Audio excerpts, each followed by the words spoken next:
Hello everyone, I'm Tally, this is Farrell, and welcome to our review of Apiary, the game that answers the question, what would the world be like if bees overtook humans? Turns out a lot like a greatest hits of Stonemaier games. Apiary is for 1 to 5 players and it imagines a world where humans have all died out and bees have taken over as the dominant life form. You're going to take on the role of a unique space bee faction and compete to see who can contribute the most to bee society. Well, what are you going to do in gameplay terms? Well, there's a bit of worker placement, worker improvement, tile placement, point salad type scoring. And essentially what you're going to be doing is combining actions with game effects to get a lot of points from a lot of different places. But before we tell you how the game works, how it plays and what we think, please note that this was a review copy provided to us by the publisher, Stonemaier Games.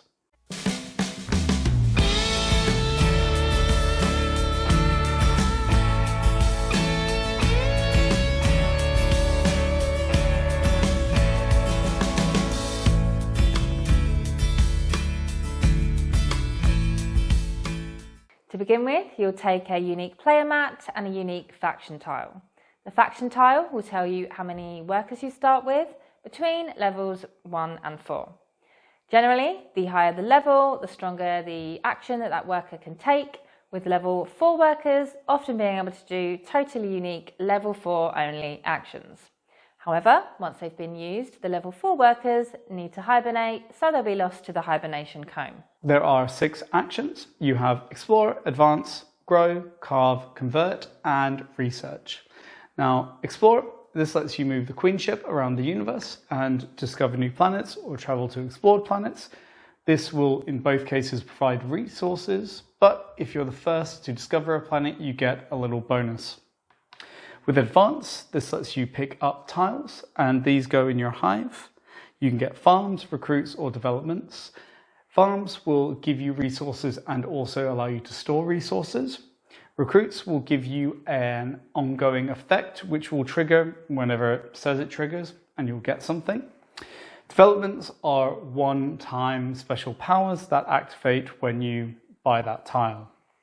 Then you have Grow. This lets you get more workers or expand the size of your hive by adding one of these to your hive.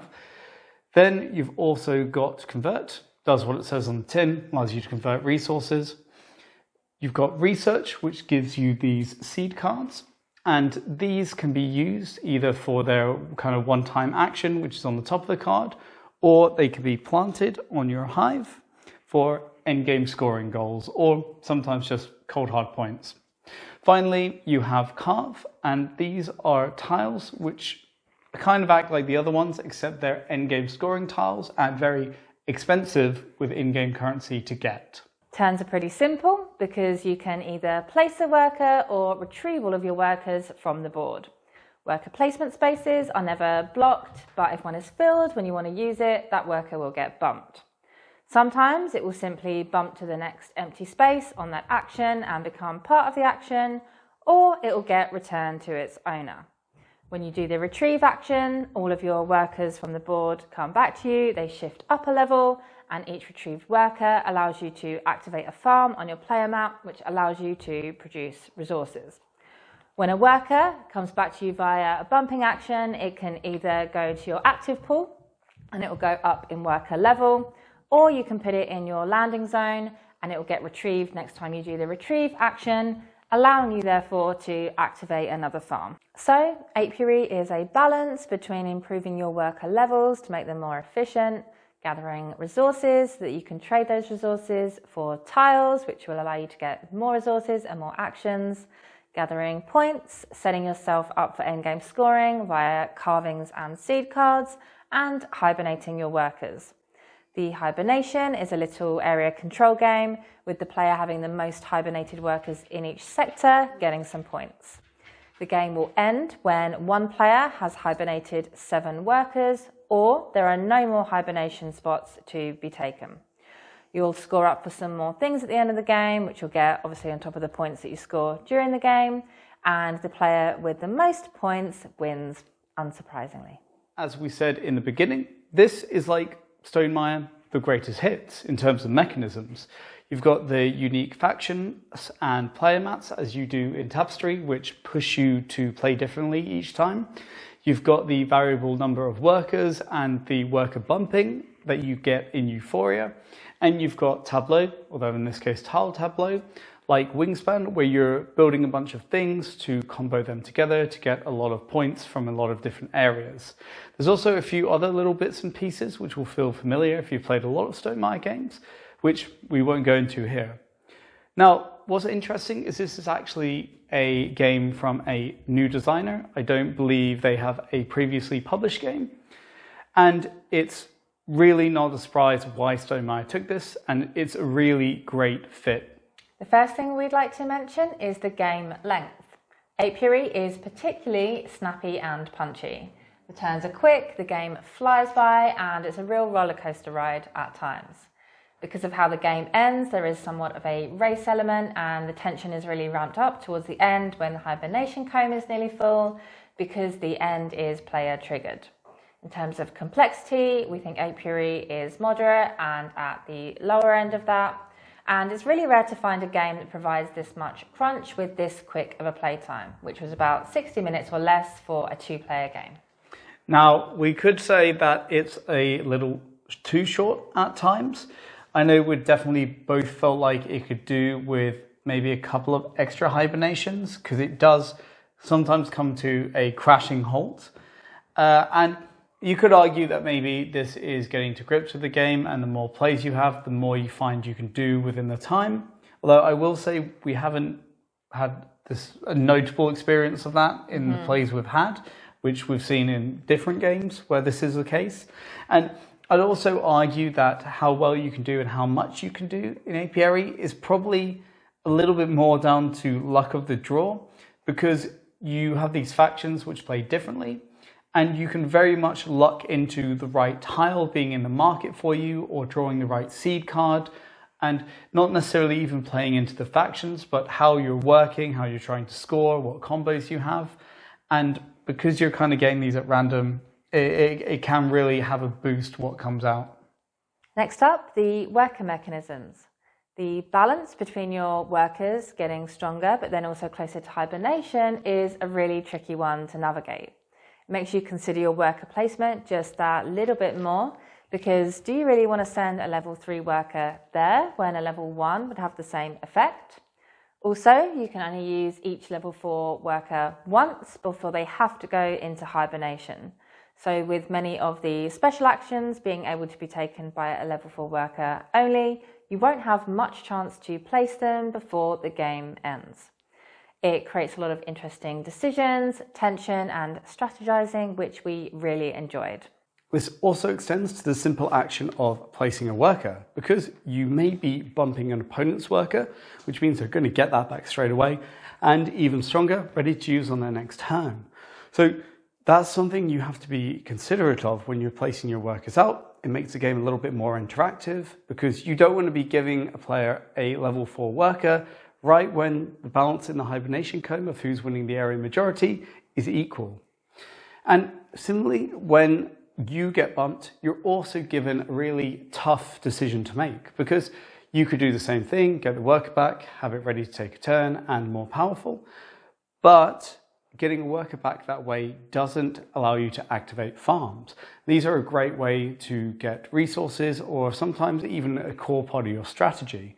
So you then have to make the decision, do I want to get this back right away and be able to use it right away, which in a game that's quick and snappy is a benefit, or do I want to put it on my landing area where it doesn't level up and it's not available, but when you do the retrieve action, you retrieve it like normal, and here it's going to activate a farm. So you also have this really interesting decision to make as a player who's been bumped.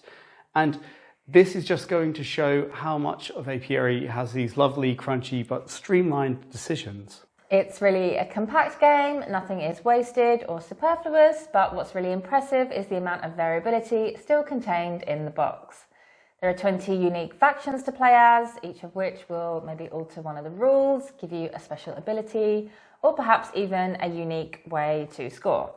We've really enjoyed trying out the different factions, and even though, you know, the changes may seem quite small, it does really feel like the faction you play as results in playing in quite a different way. For example, in one of our last games, I played as a faction that allowed me to swap 1 wax resource for any 3 basic resources any time on my turn multiple times, which really opened up a lot of different strategies compared to previous plays. It really feels like there are a lot of options and paths, despite the fact there's only really 6 actions. In addition to all of these faction tiles, you've got mountains of farm tiles, recruit tiles, development tiles, and carve tiles. And you're not going to see too many of these in a single game, particularly when it comes to the carve tiles. And this is even more so at lower player count games, which means that each game is going to be a little different because they all offer different things or different abilities. They're all going to combo together in different ways. And this is also going to mean that each game you play, you're going to be pushed towards different play styles and different areas of what's available. And it all comes around quite nice. And also, you often actually will find yourself getting mad that you don't have a worker of a high enough level to take the tile you really want, or that someone else has just taken it. And I think that says a lot about how worthwhile and how kind of enticing these tiles are, that you're getting mad about it. The one thing that is disappointing is theme. For this whole bees supplant humanity and become a spacefaring race, not a lot is done with it. For the most part, the art is pretty space generic. There's not a lot of kind of flavor coming through. There's a little bit of blurb in the rulebook that sets up the scene, and the tiles have a one-word kind of description and some splashes of artwork on them. And that's more or less all you're getting. And then you have the workers, and because they're kind of designed like this in a way that you can increase their numbers, not only do they not kind of feel like bee men going out and doing space exploration, they don't even feel like workers, they just feel like numbers, because all you care about is the number on it. So you think of it as your 1 or your 2. And it is just that you're doing all these dry Euro actions, and there's a real disconnect with the theme that's supposed to be coming across. Now, we're definitely people who prefer form over theme, so it's no problem for us, but we all do know that a good theme can also elevate a game, and it's a shame that this wasn't used a bit more. Final thoughts: if you've been a long-time fan of Stonemaier games, then this is an offering that you're really going to enjoy. Now, it might not be many people's favourite Stonemaier game, not when you have games like Scythe and Wingspan and the popularity that does come with them, but it's certainly a terrific worker placement game and potentially the best Stonemaier game to come out in a few years. One reason, or some reasons not to get it though, might be if you don't like games where how well you can combo things together depends on the luck of the draw, maybe games with weak theming, or if you're looking for a completely unique and novel experience, because everything here has been done before. Either way, Connie is a designer to watch for sure. If you enjoyed this video, we'd really appreciate it if you give us a thumbs up, subscribe to our channel if you're not already, and feel free to ask us anything about Apiary in the comments. Bye! Thanks a lot.